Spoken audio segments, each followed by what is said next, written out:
Once, when I was quite young, I had to communicate with a representative of fledgling business, who was in trouble and therefore was my client. And after a long confession, he said a phrase, the validity of which life has confirmed many times. It sounded like this: if you want to permanently damage their relationship with their family and friends, start a common business with them. And it was confirming plots that unfolded before me overwhelmingly in the cousin's version. Up to 90% of the terrible squabbles that turned into brutal lawsuits took place precisely among close friends who had baptized each other's children. And the squabbles were so serious and deep that they were guaranteed to turn into a for the rest of my life relationship, and sometimes into a not life but to death one. And now it turns out that such variants are also happening in political high places. As you know, this character is the quintessence of the well-known quality of damaged characters, who desperately want to seem cooler than they really are. Putin has not been spared this. The former cloak and bag and newspaper career of his boss Peter Sobchak, the snot wiper of his daughter Ksyusha, has turned into a cruel dictator, for whom his own greatness has become a fixation. And now, at the end of his infamous life, he does not give a damn about the country of has become ruler of. What matters to him is not to look like a jerk. This vengeful grandfather is physically destroying those who could remind him of who he really is. The clearest example of this was the murder of Alexander Litvinenko, who collected data that showed the true portrait of Putin. And there were quite a lot of such people. It is just that Litvinenko was executed publicly and on British territory, and therefore it became known. And how many people he eliminated without advertising, we will know only after the fall of his regime.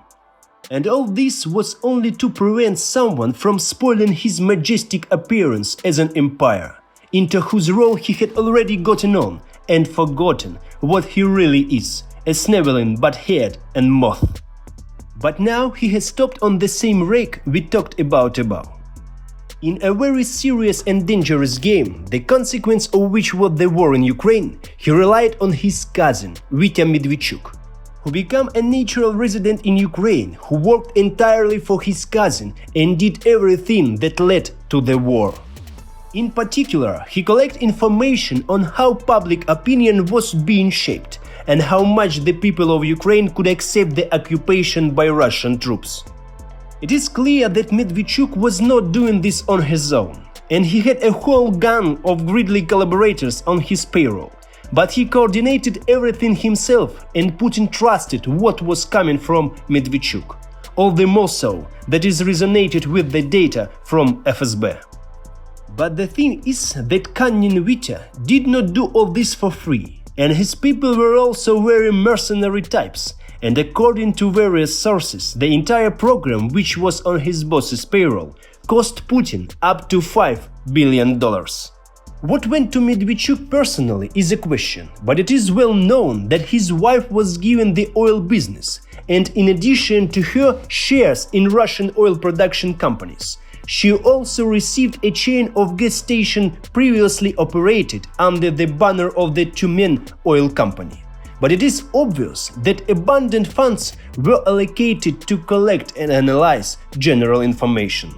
And so today, a search of one of Medvedchuk Kremlin's bedfellows, Pogrebinsky, uncovered public opinion research data that had been sucked out of his finger or from somewhere else. Who sucked it, Pogrebinsky himself, or did he hire someone to do it? But the investigators who conducted the search could not come down for an hour and laughed, looking at this nonsense that was being peddled to Putin.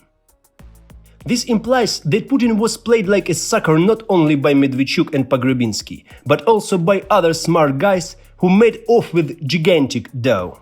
We don't know about the fate of Vitya's cousin and his political analyst, but it has now become clear to everyone that the data obtained through Putin's personal channels turned out to be so rotten fodder that Achilles' blunders just become solid.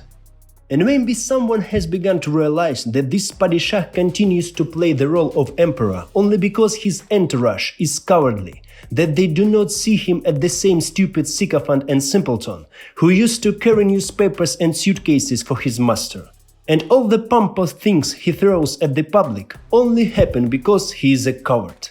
Moreover, if they allow themselves to be controlled so harshly by this nobody, then who are they?